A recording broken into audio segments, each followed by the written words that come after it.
Powered by Aura Greens. Sponsored by The Brainwaves. Co-sponsored by Mudgal Consultants and Retrend Collection.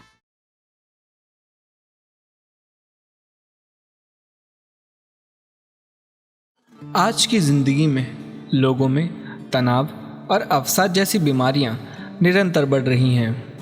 लोग हंसना खेलना तक भूलते जा रहे हैं और डिप्रेशन की वजह से आत्महत्या जैसे कदम उठाने से भी नहीं हिचकिचाते। ऐसे में इन सब से छुटकारा पाने के लिए साइकियाट्रिस्ट की मदद लेना बेहद ज़रूरी है। तो आइए जानते हैं एंजाइटी और डिप्रेशन की पीछे की वजह और कैसे होता है इसका उपचार, जिसके लिए आज के हमारे guest former national consultant mental health, ministry of health and family welfare, government of India, former state consultant mental health and non communicable disease, former WHO adviser mental health India head office, psychiatrist doctor Himanshu Gupta ji आज हमारे बीच मौजूद हैं। नमस्कार दोस्तों, Mudgal show में आपका स्वागत है। दोस्तों, जैसा आपने सुना कि आज के जो हमारे गेस्ट हैं वो साइकियाट्रिस्ट डॉक्टर हिमांशु गुप्ता जी हैं। आज डॉक्टर साहब हमें बहुत सारी ऐसी मेंटल हेल्थ के लिए बहुत सारी ऐसी चीज़ें बताएंगे। तो आज डॉक्टर साहब से बात करते हैं और डॉक्टर साहब का स्वागत करते हैं अपने शो पर। सर, आपका बहुत बहुत स्वागत है हमारे शो पर। सर, जैसे ये हमारा एक शो, एक अवेयरनेस शो है, तो सर हमने जैसे आज आप हमारे शो पर पहले साइकियाट्रिस्ट हैं, तो सर हम ये सबसे पहले तो जो आज की तारीख में जो ऑडियंस है हमारी ये सुनना चाह रही है, जो पब्लिक है, ये मानसिक रोग से जो ग्रस्त हैं आज की तारीख में कोविड की वजह से भी, तो उसमें साइकियाट्रिस्ट का क्या रोल है? क्योंकि बड़ा कन्फ्यूज़न है कि साइकियाट्रिस्ट, साइकोलॉजिस्ट, न्यूरोसर्जन, तो मतलब सब देखते तो दिमाग ही हैं। तो सर थोड़ा सा समझाइए कि कैसे डिफ़र होते हैं साइकियाट्रिस्ट और क्या करते हैं, उनका मेन रोल क्या होता है? रितेश जी, इन सब चीज़ों को समझने से पहले हमें ये जानना ज़रूरी है कि मानसिक स्वास्थ्य है क्या।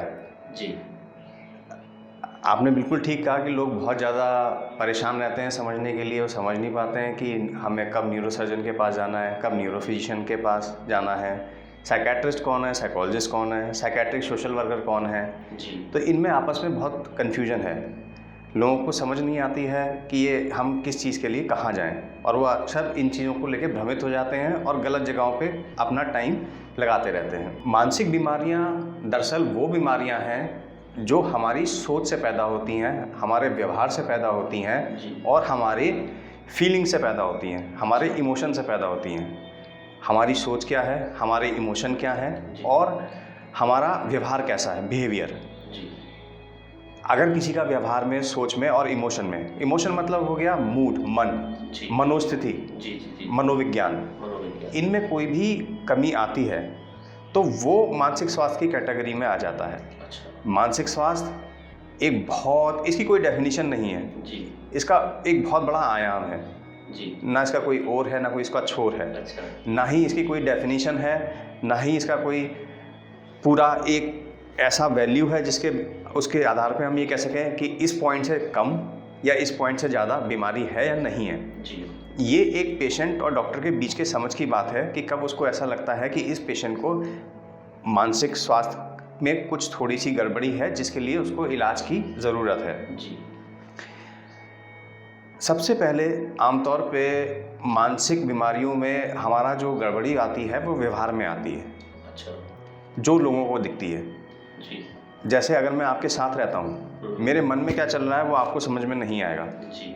अमूमन तौर पे हम उसको नोट नहीं कर पाएंगे क्योंकि हम बिजी रहते हैं, हम समझ नहीं पाते हैं कि अगला क्या कर रहा है। जब मेरे व्यवहार में गड़बड़ी होगी और वो गड़बड़ी लगातार चलती रहेगी, लगातार एक पैमाने को क्रॉस करती चली जाएगी, बढ़ती चली जाएगी और स्थिति में असमंजस आ जाएगा, मैं अपनी नॉर्मल लाइफ को नहीं व्यतीत कर पाऊंगा प्रॉपर्ली, मैं अपना काम नहीं कर पाऊंगा, मैं लोगों से मिल नहीं पाऊंगा, मेरे रिलेशनशिप ख़राब हो जाएंगे, मेरी परफॉर्मेंस ख़राब हो जाएगी, मेरी नींद ख़राब हो जाएगी, भूख ख़राब हो जाएगी। तब लोगों को जाके पता चलता है कि अरे कुछ तो गड़बड़ है, जो इस आदमी में, इस व्यवहार में गड़बड़ आने लगी जो पहले नहीं थी और ये अब पिछले 5 महीने से या 6 महीने से लगातार इस स्थिति में है। तब जाके लोग समझ पाते हैं कि हाँ कुछ शायद गड़बड़ हो गई है इसके साथ, और अधिकतर उसको वो नाम डिप्रेशन का दे देते हैं। उसमें जैसे सर वो इरिटेशन और गुस्सा, लड़ाई, ये सब चीज़ें। हाँ, जैसे इरिटेशन हो गया, गुस्सा हो गया, मैं पहले ऐसा व्यक्ति था जो बहुत ज़्यादा बोलता था जी।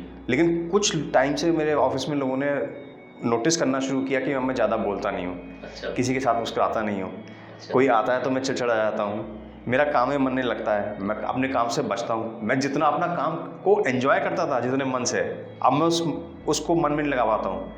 मैं वहाँ से हटने की कोशिश करता हूँ कि काम निपटाओ और घर जाओ, किसी भी तरह ये काम ख़त्म हो, बस मेरा इससे पीछा छूट जाए। तो ये सारी गड़बड़ियाँ जो हैं वो लोगों के नोटिस में आती हैं, तब वो समझ पाते हैं कि हाँ कुछ तो गड़बड़ है जी। अब इस गड़बड़ को सही करने के लिए क्या करें उनको पता नहीं होता है। अच्छा, इस चीज़ से भी पहले ये समझना ज़रूरी है कि ये व्यवहार में गड़बड़ी आखिरी में आती है। अच्छा। ये जो व्यवहार दिखता है ये आखिरी का पॉइंट है। इससे पहले हमारी सोच में बदलाव आता है और सोच से पहले हमारे मन में बदलाव आता है। तो सोच और मन का तो हम ही समझ पाएंगे, दूसरा कैसे समझेगा? यही तो कारण है। अच्छा। यही तो कारण है कि लोगों को पता ही नहीं पड़ता कि शुरुआत के 6 महीने इसको कुछ गड़बड़ चल रही है। वो आखिरी के 6 महीने पकड़ पाते हैं, जैसे कैंसर में होता है कि हम लास्ट स्टेज में पकड़ पाते हैं कि अरे इसको कुछ तो बहुत बड़ी कुछ गड़बड़ है, जबकि कैंसर की शुरुआत तो फर्स्ट स्टेज सेकंड स्टेज पहले ही हो गई होती है, लेकिन हमारे नोटिस में नहीं आती है। ऐसी इन बीमारियों में जो हमारी मनोस्थिति है, हमारी जो सोच है, जब वो बदल रही होती है तो मरीज़ उस चीज़ को ध्यान नहीं देता है और उसके घर वाले उसको पढ़ नहीं पाते हैं। कारणवश वो एक कन्फ्यूजन में रह जाता है, समझ नहीं पाता है मुझे क्या हो रहा है। और तो और इसके अलावा एक कठिन समस्या ये भी है, जैसे मेरा मन खराब हो गया, मुझे उदासी रहने लगी, मुझे चिड़चिड़ापन आने लगा, तो आजकल के इस सोसाइटी के हिसाब से लोग अधिकतर नशे का सहारा लेने लगते हैं कि अरे मेरे नींद नहीं आ रही, मुझे डिप्रेशन है, मुझे कुछ अच्छा नहीं लग रहा है, मेरा मन क्यों नहीं लग रहा। वो ये नहीं समझ पाते कि ये एक तरह की बीमारी हो सकती है। उनको ऐसा लगता है बस हो रहा है, किसी कारण से हो रहा है, कुछ तो हो गया होगा, मेरे बाहर के एनवायरनमेंट में कोई बदलाव हुआ, इस वजह से शायद ऐसा हो रहा होगा, लेकिन ऐसा नहीं होता। अच्छा सर, कभी कभार ऐसा भी होता है कि जैसे ऐसे बदलाव हो रहे होते हैं तो कुछ लोग मतलब अंधविश्वास पे भी इसमें समझ लेते हैं कि भाई कुछ ऐसा हो गया मुझे तो इस वजह से ऐसा हो रहा है, क्योंकि बीमारी तो समझना बड़ा मुश्किल चीज़ है, बहुत मुश्किल चीज़ है और इसको अधिकतर लोग नहीं समझ पाते। 80% लोग साइकेट्रिस्ट के कांटेक्ट में जब तक उनकी बीमारियां 5-6 साल पुरानी नहीं हो जाती नहीं आ पाते। आप सोचिए कि किसी भी बीमारी को अगर 5-6 साल बीत जाएं तो उसके बाद उसको ट्रीट करना कितना मुश्किल है, क्योंकि वो तो ब्रेन में बस गई, अंदर ढल गई। और ये शुरुआत का जो 5-6 साल का पीरियड होता है वो अधिकतर कभी जनरल डॉक्टर के पास, अब आप कह लो कभी झाड़ फूक वालों के पास, कभी भगवान के पास, तो कभी कभी न्यूरोसर्जन, कभी न्यूरोफिजिशियन, कहीं ना कहीं वो जाके अपना टाइम कोशिश करते रहते हैं, लेकिन उनको ये नहीं पता होता कि ये बीमारी इस डॉक्टर को दिखाने लायक है। मतलब जो भी मानसिक बीमारी है, विचार, बिहेवियर, इन सब चीज़ों में वो साइकेट्रिस्ट देखता है। वो साइकेट्रिस्ट देखता है। अच्छा। अब हमारे समाज में इस समय बहुत ज़्यादा भ्रांतियाँ हैं, अभी भी हैं समाज में, हालांकि स्थिति में सुधार है। हमारी जो भारत सरकार है उसके बहुत सारे इनिशिएटिव्स हैं, जैसे नेशनल मेंटल हेल्थ प्रोग्राम है जिसका मैं नेशनल कंसल्टेंट था। अच्छा। नेशनल मेंटल हेल्थ प्रोग्राम का भारत सरकार में मैंने 4 साल वहाँ काम किया है और WHO के साथ भी कई बार काम कर चुका हूँ। तो उनका मोटिव, उनका मकसद, उनका ध्येय यही था कि हम पब्लिक में जागरूकता लाएं कि किस बीमारी के लिए कहाँ जाना है, किससे मिलना है और क्या उसके लिए उपयुक्त समय है। ऐसा करने से मरीज़ का पैसा बचता है, टाइम बचता है, पेशेंट की बीमारी बहुत आसानी से ठीक होती है, कम दवाई में ठीक होती है और हमेशा के लिए ठीक होती है, बनिस्बत इसके कि वो जब वो 5-6 साल बिता देते हैं तब हर चीज़ उनके हाथ से छूट गई होती है। तो ये स्थिति एक बड़ी अजीब सी स्थिति है। तो लेकिन सर घर वाले, जैसे मतलब आपने कहा कि भाई 6-7 महीने बाद पता लगती है जब उसके व्यवहार में आने लगती है, तो अगर आदमी तो उसके घर के जो मेंबर्स हैं वो तो तभी समझेंगे ना जब 6 महीने बाद दिखने लगेगी चीज़, उससे पहले तो दिखी नहीं। बिल्कुल। लेकिन अगर ये चीज़ अगर नॉलेज में आ जाए लोगों के, मेरे नॉलेज में आ जाए, मैं एक साधारण इंसान हूँ, अगर मेरे नॉलेज में मुझे स्कूल में पढ़ाया जाए कि देखो बिना किसी कारण के भी कई बार मन उदास हो जाता है और वो एक बीमारी का लक्षण है।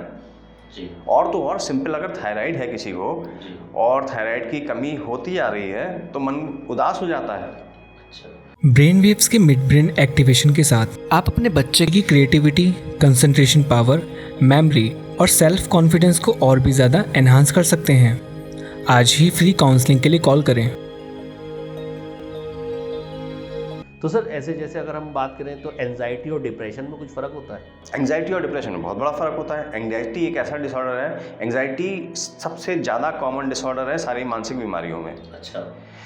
मानसिक बीमारियों की भी मैं अगर आपको एक थोड़ी सी एक एग्जांपल दूं तो एक मोटे मोटे स्केल पे अगर आप लो तो इस समाज में, किसी भी समाज में लगभग 12% लोग, 8 से 12% लोग, मतलब 100 में से 8 से 12 लोग किसी ना किसी मानसिक पूरी तरह बीमारी से ग्रस्त होते हैं और जिनको इलाज की ज़रूरत पड़ती है। और अगर आप लक्षणों की बात कर दो तो उसकी कोई गिनती नहीं है। छोटे मोटे लक्षण बहुत सारे 50% से भी ज़्यादा लोगों में हो सकते हैं, लेकिन उनको उपचार की आवश्यकता नहीं है।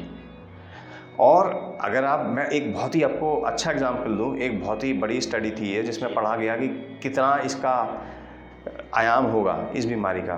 तो आप कहीं भी इस दुनिया में जाके खड़े हो जाओ, हम जिस जगह पे हैं वहीं पर खड़े हो जाएं, तो हर चौथी फैमिली, कहीं भी खड़े हो जाएं, वहाँ पर हर चौथी फैमिली का एक सदस्य मानसिक रोग से ग्रस्त होता है और उसको उपचार की ज़रूरत है, दवाइयों की ज़रूरत है। लेकिन सर अगर किसी को बताओ भाई तुम्हें मानसिक रोग है या दवाई की ज़रूरत है, तो वो आधे लोग तो यही कह के टाल देते हैं कि भाई मैं कोई पागल थोड़ी हूँ जो मैं डॉक्टर पे जाऊँगा।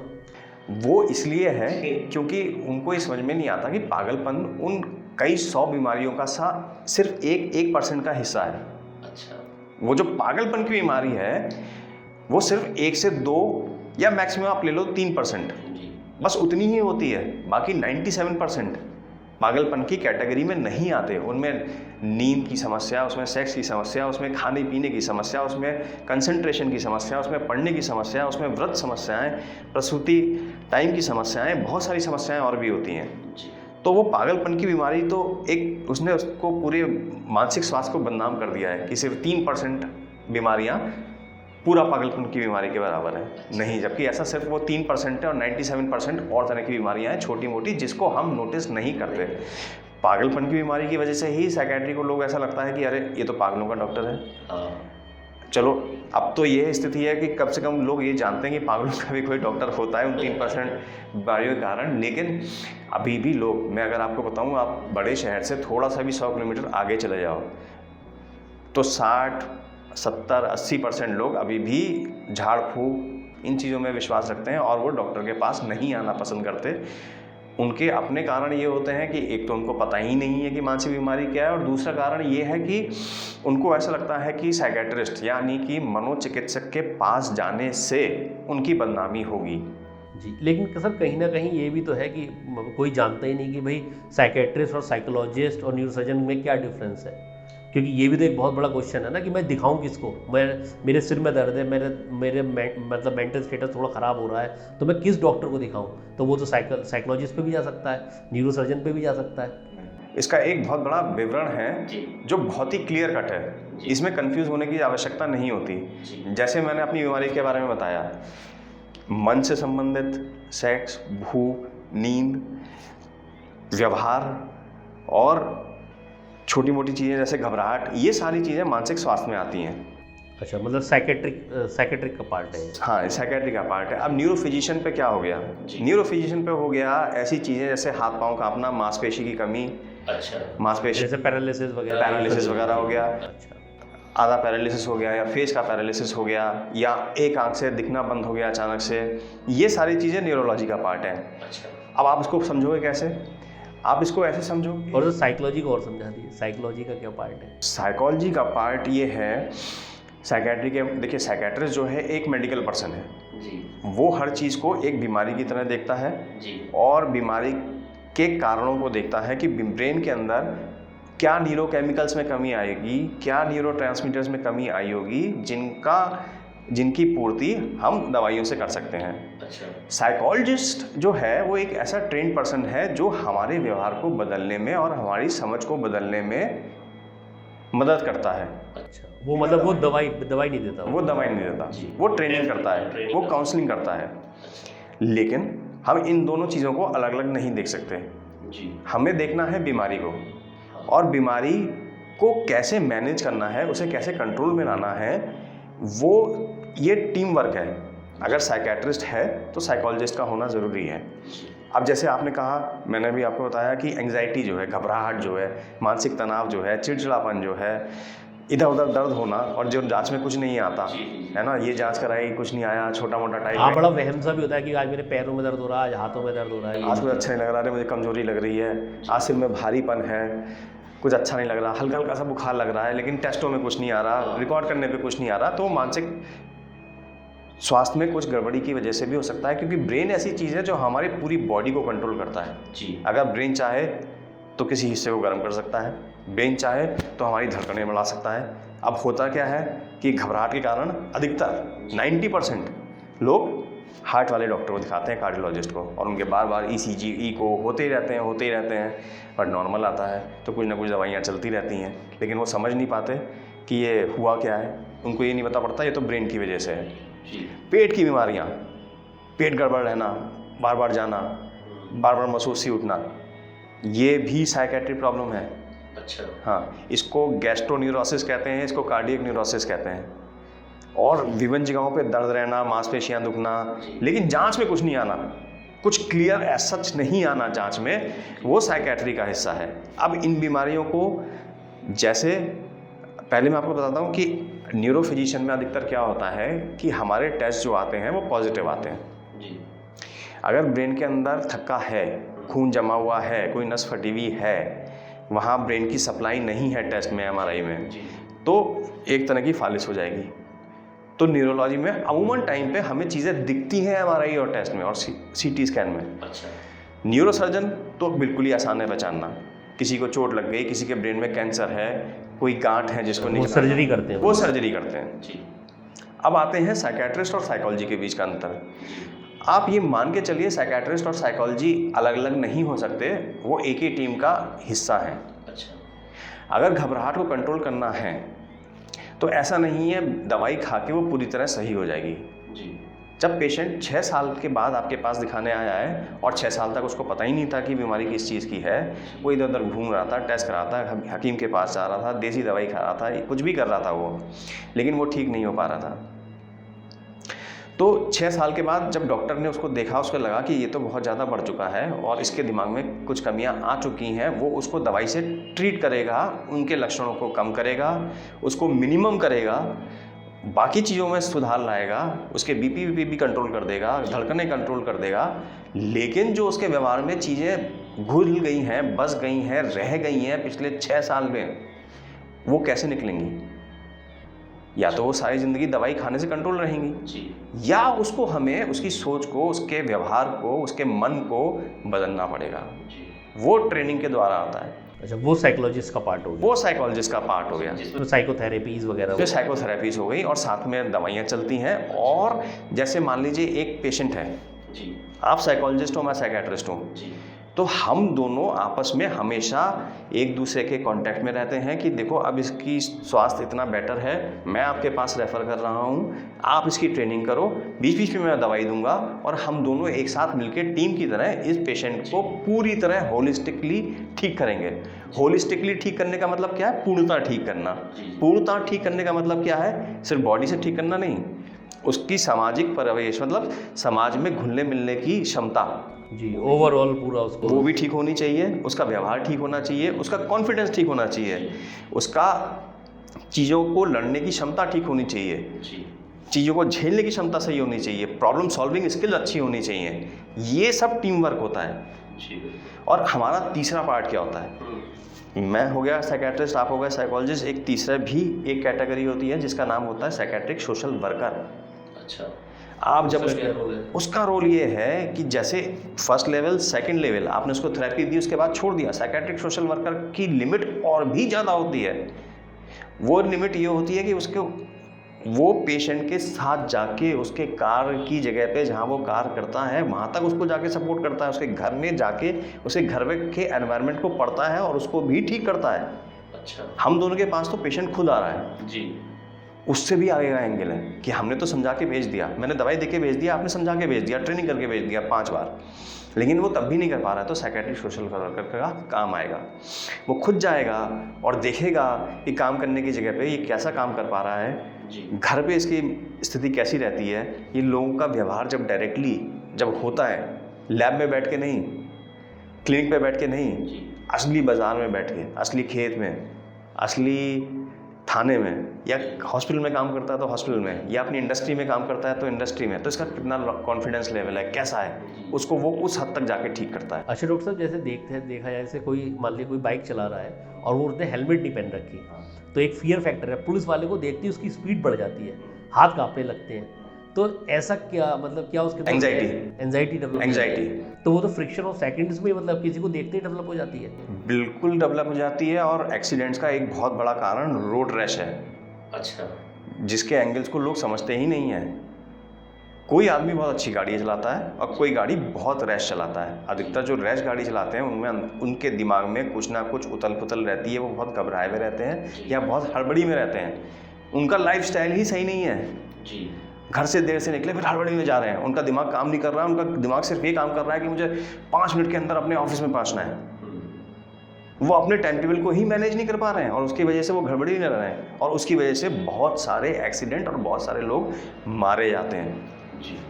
तो मेन चीज़ है जो एंजाइटी है वो बड़ी चीज़, मतलब बहुत बड़ा कारण है किसी की भी व्यक्ति के व्यक्तित्व को दबाने का, ख़राब करने का, उसकी पूरी ज़िंदगी ख़राब कर देने का।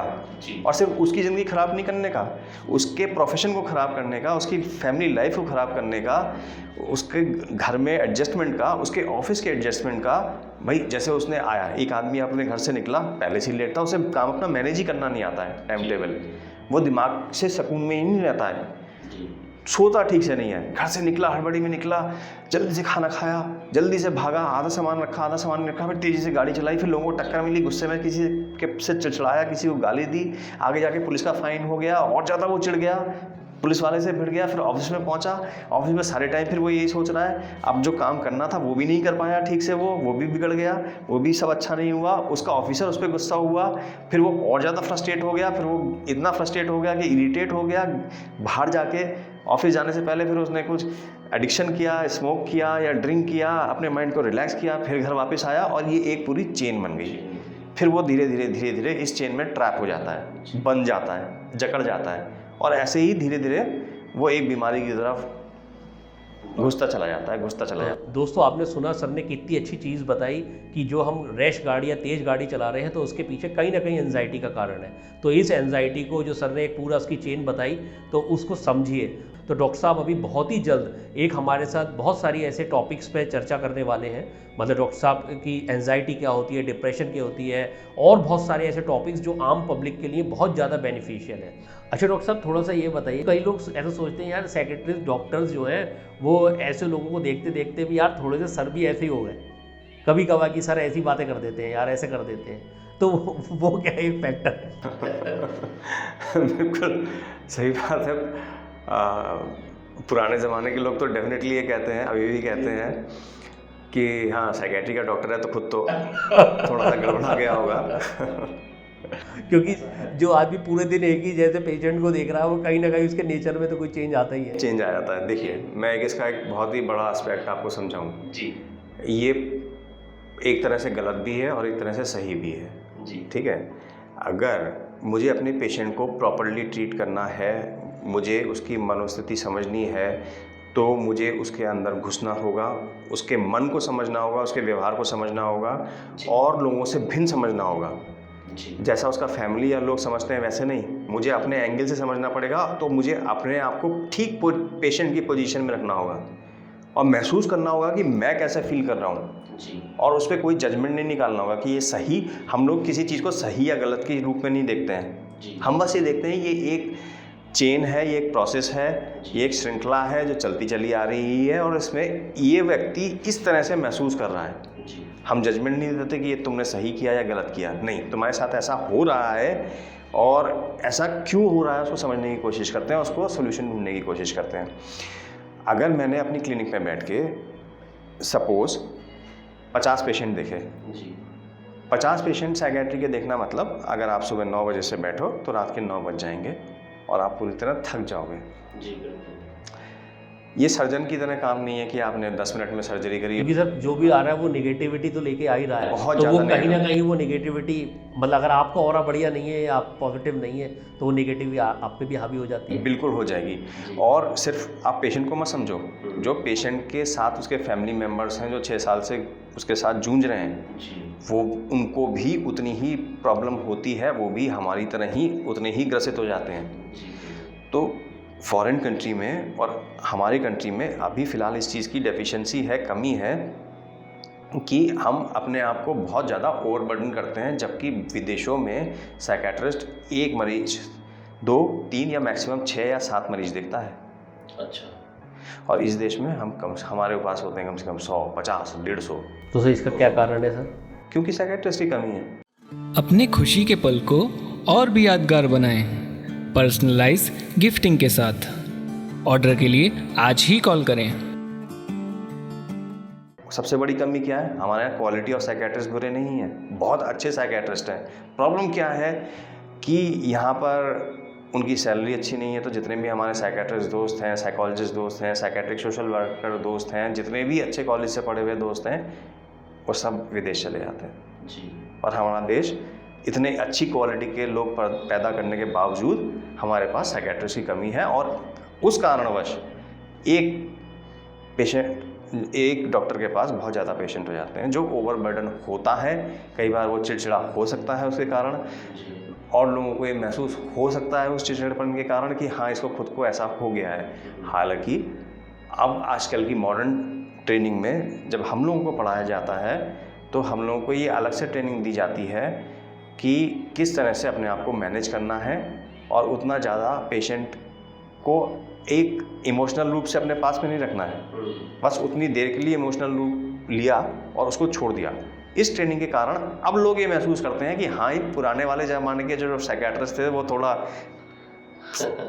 पेशेंट की तरह हो गए थे, और अब वाले ऐसा नहीं। अब वाले ऐसे नहीं, अब वाले पार्टी भी करते हैं, घूमते भी हैं। हम लोग तो जब रांची में थे, CIP रांची में थे या निमैंस बेंगलोर में थे, तो इनफैक्ट हम लोग अपनी गाड़ियों से लेके पेशेंट्स के साथ घूमने जाया करते थे, एक पूरा अप्रूवल लेके, और एक पिकनिक किया करते थे, जिससे उनको भी समाज में घुलने मिलने का मौका मिले, हमें भी मिले जी। ऐसा ना हो कि वो भी सिर्फ हमें देखते रहें और हम उनको देखते रहें। हमें भी देखने का पूरा हक है कि दुनिया कैसी है, और उनको भी। तो अब ऐसी स्थिति नहीं है, हालांकि लोगों के दिमाग में ऐसा है। हाँ, लेकिन इसी के साथ आपको ये भी पीड़ा समझनी चाहिए कि हम तो फिर भी उसके साथ 15 मिनट के लिए हैं। आपको ये भी मानना चाहिए जो उसके साथ उसके घर वाले लगातार उसके साथ रह रहे हैं, वो तो हमसे भी खतरनाक स्थिति में, क्योंकि वो तो उनका जीवन पूरा सुबह से रात तक उन्हीं के साथ में है। अच्छा डॉक्टर साहब, जैसे कुछ ऐसा हमारे ऑडियंस को कोई ऐसी जानकारी देना चाहेंगे जो उनके लिए बहुत ज़्यादा फेवरेबल हो, और वो कुछ इसका कोविड और कोरोना के समय चलते जो मानसिक तनाव बढ़ रहा है, उन सब चीज़ों पर कुछ उनके काम आए? देखिए, सबसे अच्छी जानकारी, एक सबसे पॉजिटिव पॉइंट मैं ये कहना चाहूँगा कि आपको कभी भी लगे, कुछ भी लगे, तो कोई भी एक परामर्श लेने के लिए साइकेट्रिस्ट के पास जाने से कभी भी कतराना नहीं चाहिए। अगर आपको दवाई की ज़रूरत नहीं है तो आपको बता देगा कि आपको दवाई की ज़रूरत नहीं है, या आपको 10-5 दिन दवाई खानी है तो 10-5 दिन दवाई खानी है, उसके बाद छोड़ दीजिए। साइकेट्रिस्ट के पास जाने का मतलब ये कतई नहीं है कि आपको सारी ज़िंदगी दवाई खानी है और आप पागल हो। सबसे पहला पॉइंट।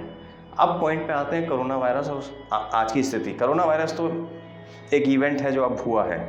कोरोना वायरस से पहले आप कहो तो बहुत ज़्यादा, उससे भी ज़्यादा मेजर चीज़ें हैं। आजकल लोग जो एडिक्शन की प्रॉब्लम में फंस गए हैं, शराब, नशा, स्ट्रेस, आत्महत्या, पढ़ाई की टेंशन, ये उससे भी बड़े कारण हैं। लेकिन सर ये सब कोरोना के समय पे ज़्यादा उभर के आ गई ना? इसलिए आ गए क्योंकि हमारे दिमाग में डर हो गया जी। हमने पहली बार महसूस किया कि ये डर इतना भयानक हो सकता है, इतना ख़तरनाक हो सकता है कि एक को फैला तो सबको फैल जाएगा, तो लोगों के अंदर डर हो गया। अब इस डर से क्या हुआ, हम अपने दिमाग में ये नहीं समझ पाए कि डर और वहम में क्या फ़र्क है। तो इसलिए इस बीच में जो मैंने पेशेंट्स देखे वो इतने कंफ्यूज्ड थे, इतने ज़्यादा परेशान थे कि अगर उनको कहा गया कि सरलता से, देखिए फ़ोन में जो मैसेज आता था, आप अगर गौर करो तो उसमें होता था इससे घबराने की ज़रूरत नहीं है, आप सिर्फ ध्यान रखें जी। हाँ जी। और उन्होंने टिप्स बताए थे, अपने हाथ को धोते रहें, 2 गज की दूरी बनाए रखें और डरने की कोई आवश्यकता नहीं है। वैक्सीन के लिए भी वो कहते हैं विश्वास रखें जी। लेकिन ये काम करते रहें जो प्रिकॉशन के हैं, तो इसमें कोई डरने की बात नहीं है। लेकिन फिर भी बहुत सारे लोग उस चीज़ को नहीं समझ पाए, क्योंकि वो मानसिक रूप से इतने स्वस्थ नहीं थे या इतने सक्षम नहीं थे। उनका जो डर था वो वहम में बदल गया। इतने पेशेंट थे, वो दिन भर हाथ धोते थे, दिन भर हैंड सैनिटाइज़र का इस्तेमाल करते थे, स्पिरिट का इस्तेमाल करते थे, उनके हाथ गल गए। अच्छा, पूरी स्किन उधड़ के बाहर आ गई, मतलब अति हो गई उसकी। तो वो जो डर था वो वहम में बदल गया। तो वहम से क्या हुआ, वो पूरी तरह डिप्रेशन में आ गए। पहले डर के बाद वहम के बाद डिप्रेशन। तो इस कारण से उनके अंदर एक डर पैदा हो गया। अब उसके साथ वाले जो घर के सदस्य थे उन्होंने देखा, कोई छोटा बच्चा था, उसने देखा कि अरे मेरी बड़ी बहन तो इतना ज़्यादा हाथ धो रही है और इतना डरी रहती है, डिप्रेशन में है। कारण क्या था? कोरोना, सब जगह कोरोना। ठीक है, तो वो बेचारा बच्चा समझ ही नहीं पाया। उसके मन में भी ये डर बैठ गया कि मेरी दीदी भी बीमार है, मेरा भाई भी बीमार है, अब मैं भी बीमार हो गया, क्योंकि वो दोनों बीमार हैं। हम 3 के अलावा चौथा कोई खेलने वाला नहीं है, मम्मी पापा बिजी हैं। तो इस तरह से इस चीज़ की फ्रीक्वेंसी जो है, तादाद जो है वो बढ़ती चली गई। इस वजह से कोरोना के टाइम में बहुत ज़्यादा डिप्रेशन, घबराहट, वहम की समस्याएं जैसे OCD ये सब बढ़ गए। तो दोस्तों आपने सुना, और सर से एक चीज़ और जान लेते हैं। सर थोड़ा सा ये और बताइए, अभी जैसे आप बहुत सारे टॉपिक्स पे हमारे साथ चैनल पे आने वाले हैं, तो सर उसमें क्या क्या टॉपिक्स मेनली हमारे कवर हैं? जैसे इंटरेस्टिंग, वेरी इंटरेस्टिंग। सबसे पहले मैं पागलपन की बीमारियों को टच करने से पहले मैं चाहूँगा कि हम एक जनरल चीज़ों पर बात करें। ये जैसे कि एंग्जाइटी क्या है, डिप्रेशन क्या है, सब्सटेंस यूज़ मतलब नशे संबंधित बीमारियां क्या हैं, नींद संबंधित बीमारियां क्या हैं, सिर के दर्द के कारण क्या हैं मानसिक के लिए, वो दर्द जो जगह जगह शरीर में रहते हैं और ठीक नहीं होते और किसी जांच में नहीं आते, उनसे संबंधित बीमारियां क्या हैं, और जो बढ़ती हुई समस्या है सेक्सुअल प्रॉब्लम्स, और जो इसके अलावा समस्या है सेक्स की प्रॉब्लम और नशे की प्रॉब्लम और उसके साथ में डिप्रेशन की प्रॉब्लम, जो अब तीनों का मिक्सचर बनता जा रहा है और एक विकराल रूप धारण करता जा रहा है। उनके क्या आगे चल के रिजल्ट्स हो सकते हैं, उन पे चर्चा करने के बाद जो 3% की कैटेगरी है पागलपन वाली, जिसको लोग कहते हैं पागलपन, डॉक्टर पागलपन की बीमारी, एंड पे उस पे आएंगे, क्योंकि वो तो बहुत आसान होता है उसको ठीक करना। और सर वो जो आप बच्चों का बता रहे थे, वो पर्सनैलिटी की बच्चों का एप्टीट्यूड टेस्ट किसी भी बंदे के लिए, वो भी आपकी सीरीज़ में आएगा इसमें पूरा? बच्चे एक उभरती हुई प्रतिमाएं होते हैं जी, ठीक है। आजकल का जो एजुकेशन सिस्टम है अब थोड़ा सा सुधार में आया है। मुझे अपने टाइम का याद है, जब मैं 92 में क्लास में था, स्कूल में था, हर फ्राइडे टेस्ट होते थे। एक अच्छे स्कूल से मैं पढ़ा था, फैमिली प्रेशर था, बहुत ज़्यादा प्रेशर था, हर चीज़ पढ़ना पड़ता था, और उस प्रेशर में मुझे इरिटेशन होती थी। मैं अपना पर्सनल बता रहा हूँ कि जो सब्जेक्ट मेरे पढ़ने का नहीं है, जिसमें मुझे इंटरेस्ट नहीं है, मैं वो भी पढ़ रहा हूँ। ये सारी चीज़ें गलत हैं जी। अगर हम एजुकेशन सिस्टम को सुधारें और इंडिविजुअल बच्चे पे ध्यान दें जी, कि भाई इस बच्चे की प्रतिभा किस चीज़ में है। पेरेंट्स ये चीज़ों को समझने की कोशिश नहीं करते कि इसको क्या अच्छा है क्या बुरा है। ज़रूरी नहीं है कि वो मैथ्स में एक्सीलेंट हो। अरे भाई वो मैथ्स में एक्सीलेंट नहीं हो के वो म्यूज़िक में एक्सीलेंट हो सकता है। आप उसको पहचानो कि वो किस चीज़ में एक्सीलेंट है, और उसको करने के लिए बहुत सारे टेस्ट हैं आजकल। साइकोलॉजिस्ट का काम होता है ये टेस्ट करना, साइकेट्रिस्ट का काम होता है उस पर ओपिनियन देना, लेकिन ये सब परिवार के कॉर्पोरेशन से होता है। ये सब टेस्ट हमारी एक संस्था ब्रेनवेव भी कर रही है। मल्टीपल इंटेलिजेंस एनालिसिस के ज़रिए आप अपने बच्चे की पसंद और नेचुरल एबिलिटीज़ को जानकर उन्हें सही डायरेक्शन दे सकते हैं। आज ही फ्री काउंसलिंग के लिए कॉल करें। वो करना बहुत ज़रूरी है, और मेरे हिसाब से वो हर टेस्ट अवेलेबल होना चाहिए, जिससे कि हम अपने स्कूलों को उनसे अटैच कर सकें। और इसी कारण से अब हर स्कूल में, हर रिकग्नाइज स्कूल में कंपलसरी है कि एक साइकोलॉजिस्ट या काउंसलर होना चाहिए। हालांकि वो लोग काउंसलर होते हैं, लेकिन उन काउंसलर का कनेक्शन हर इस तरह की संस्था से होना चाहिए जहां ट्रेंड साइकोलॉजिस्ट हो और जहां बच्चों के रेगुलर टेस्ट हो सकें। और 8th के बाद 9th, 10th, 11th, 12th तक हम ये जान सकें कि ये बच्चा किस चीज़ में एक्सीलेंट है, और हम उसको बाद में उसी चीज़ पर मोड़ दें। अगर मैं डॉक्टर हूँ, मेरा इंटरेस्ट था, मैं डॉक्टर बना, अगर आप मुझे उठा के बिजनेस में डाल देते या आप उठा के मुझसे कहते कि नहीं नहीं नहीं तुम ज़बरदस्ती इंजीनियरिंग करो, मैं कुछ भी नहीं कर सकता था। मैं शायद फेल ही होता रहता और फ्रस्ट्रेट होता रहता। एंड में यही होता कि मैं सुसाइड कर लेता जी, क्योंकि मैं लगातार इंजीनियरिंग कॉलेज में फेल होता, मुझसे आता नहीं। मैथ्स मेरे बस की बात नहीं है क्योंकि मेरा ब्रेन उस तरह से नहीं बना हुआ है। हमारे ये पैदाइशी कुछ ब्रेन के सिस्टम होते हैं जो पैदाइशी ही एक चीज़ में अच्छे होते हैं और दूसरी चीज़ में अच्छे नहीं होते। राइट ब्रेन और लेफ्ट ब्रेन अलग अलग तरह से फंक्शन करते हैं। ये इस पर डिपेंड करता है कि हमारा लेफ्ट ब्रेन फंक्शन स्ट्रांग है या राइट ब्रेन फंक्शन स्ट्रांग है।